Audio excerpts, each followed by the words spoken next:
Le mariage est honorable. Alors, qu'est-ce que le mariage? Parce que je pense qu'il est important de lui redonner sa place. Le mariage est une institution ordonnée par Dieu.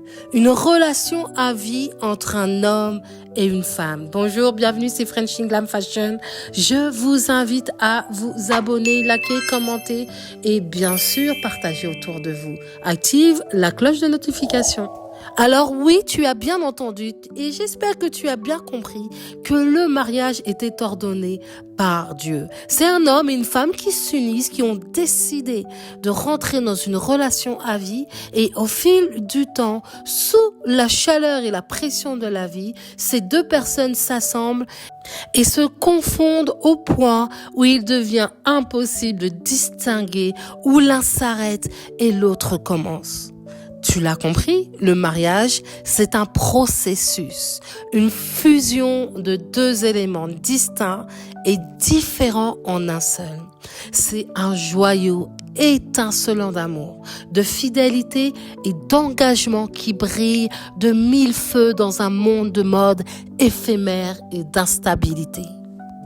Si tu regardes 99% des couples autour de toi qui sont soit dans une tension, soit dans une atmosphère palpable de dispute, d'incompréhension, peut-être même au bord du divorce. Dernièrement, on a eu un couple avec mon époux autour de nous qui a commencé à exploser. Et il a fallu être très sage pour leur donner les conseils qui permettaient encore, même si ce n'était qu'un fil, pour les rattacher et faire en sorte que tout ce qui aurait pu être cumulé ne vienne pas briser la totalité de leur mariage. Tu sais, on va tous passer dans le mariage par ce voyage, et je t'en parlais dans la vidéo précédente, par ce voyage, par ces phases où il y a différentes saisons, il y a différents étages. Et dans ces différents étages, dans ces différentes saisons, c'est la manière dont tu vas réagir aux difficultés, aux défis dans ton couple qui va te permettre d'avoir le succès ou pas.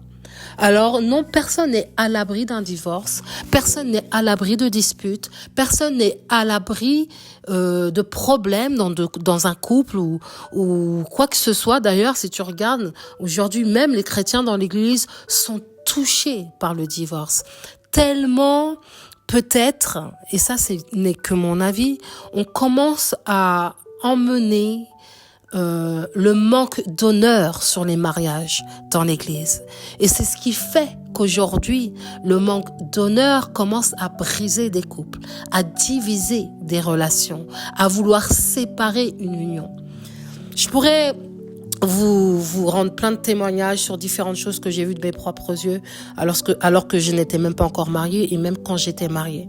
Mais vous savez, ça, c'est la manière de Satan de fonctionner.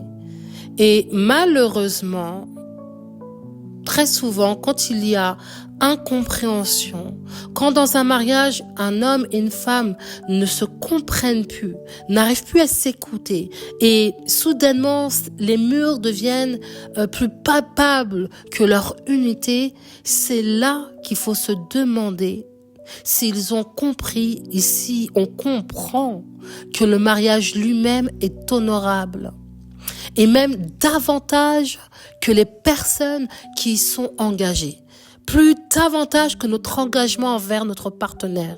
Le succès d'un mariage ne dépend pas tant du fait que des conjoints s'engagent l'un envers l'autre. Il dépend davantage de leur engagement envers le mariage. L'institution immuable qu'ils ont contractuée mutuellement. Pour faire clair, on a d'un côté le mariage qui est une institution stable, immuable. Et puis de l'autre côté, ce mariage est contracté par deux personnes qui, eux, par contre, vont changer constamment. Pendant que ces deux personnes-là vont grandir et vont devenir matures, il y a des changements qui peuvent être perturbants et frustrants pour l'un ou l'autre partenaire. Et c'est ça qui va finalement occasionner des conflits. C'est ça qui va commencer à causer des problèmes. C'est pour ça que le respect de l'honorabilité et de la stabilité du mariage peut donner à un mari et à une femme une ancre solide qui leur permet de résister aux tempêtes du changement alors qu'ils se dirigent vers l'unité.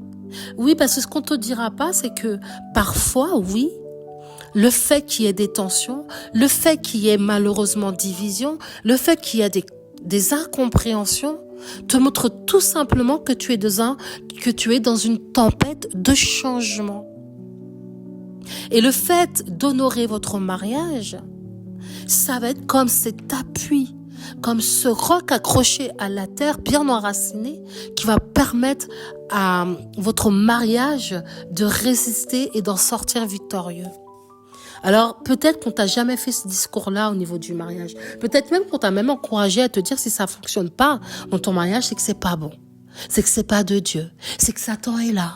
C'est que Satan est venu même carrément, il vous regarde et puis il a rien besoin de faire parce que vous-même vous faites le travail.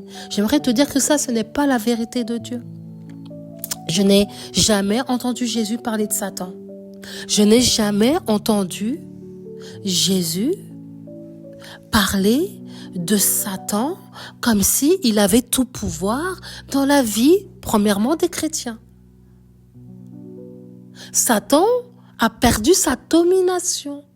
Vous avez donc l'autorité pour rappeler si Satan veut vous tromper, si les circonstances veulent vous tromper, si les situations veulent vous faire croire que vous ne contrôlez pas la situation ou que vous ne maîtrisez pas le moment, ce qui est fort probable de toute façon.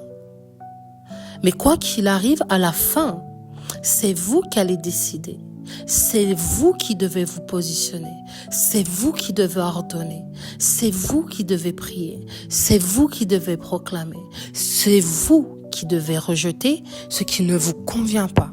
Reconnaître la nature immuable du mariage en tant qu'institution peut t'encourager lors des temps de conflit à rechercher des alternatives au fait de mettre fin à ton mariage. Parce que le succès d'un mariage ne dépend pas tant du fait que toi, en tant que conjoint, tu t'engages envers l'autre.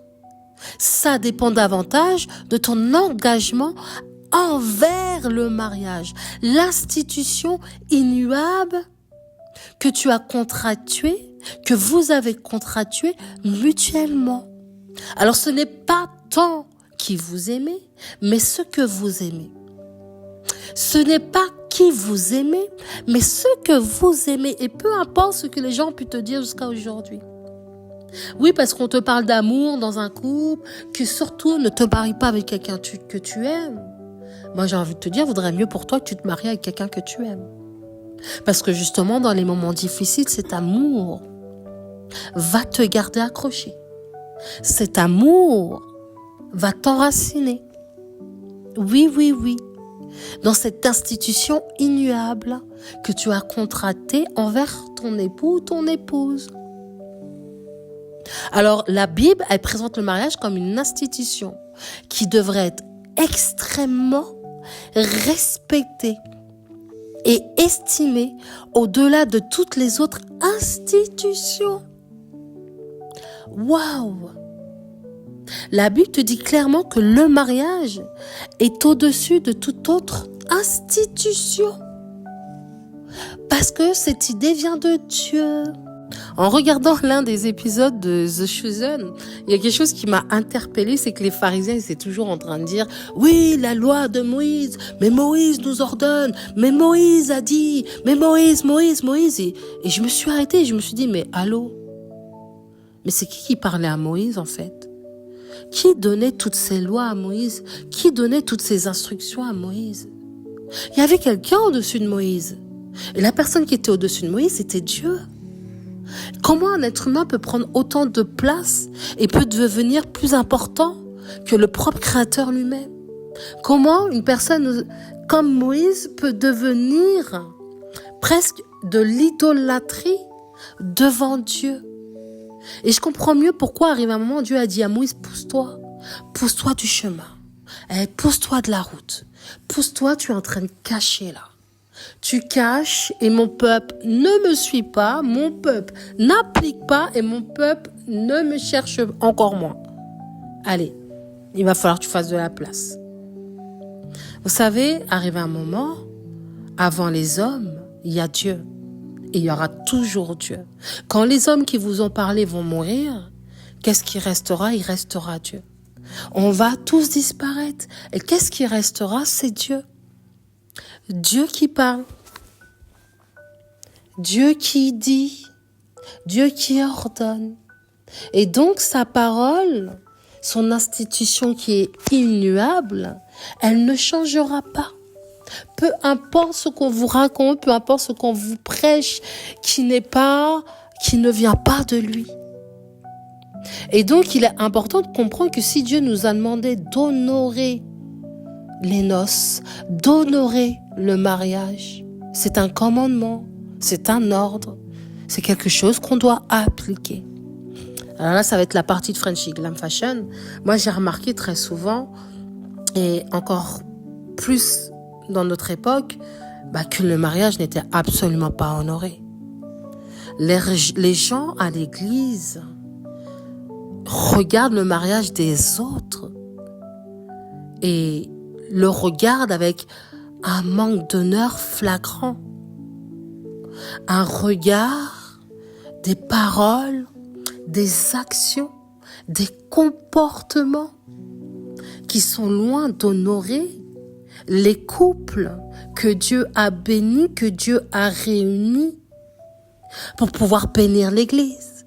Oui, parce que vous savez qu'une église en bonne santé, c'est une église de gens qui sont mariés et qui vont donner naissance à une famille. Et donc, je sais qu'on met beaucoup l'accent dans ces derniers temps sur le célibat. Oui, les églises doivent être remplies de jeunes célibataires, de jeunes qui vont juste servir, de jeunes qui vont juste remplir. Mais la Bible te dit que les jeunes se fatiguent. Les jeunes se fatiguent aussi. Et donc, si tu mises l'évolution d'un endroit par rapport à seulement la jeunesse dans l'âge, tu vas avoir une église fatiguée, qui n'honore même plus les choses de Dieu. Et donc, les jeunes d'aujourd'hui doivent apprendre à honorer le mariage. À honorer le mariage de leurs parents, à honorer le mariage des gens qui sont autour d'eux. Et à ne pas regarder du haut de leurs 18 ans, de leurs 20 ans, de leurs 24 et de leurs 25 ans les autres. Parce que c'est une saison dans laquelle ils rentreront eux aussi. Et ils feront face aussi aux mêmes défis que leurs prédécesseurs. Ça ne changera pas, il n'y a rien de nouveau sur le soleil. Voilà, j'espère que vous avez beaucoup appris dans cette vidéo. Je vais continuer toujours dans cette même lancée avec le même thème. Je vous dis donc à la prochaine vidéo. Bye.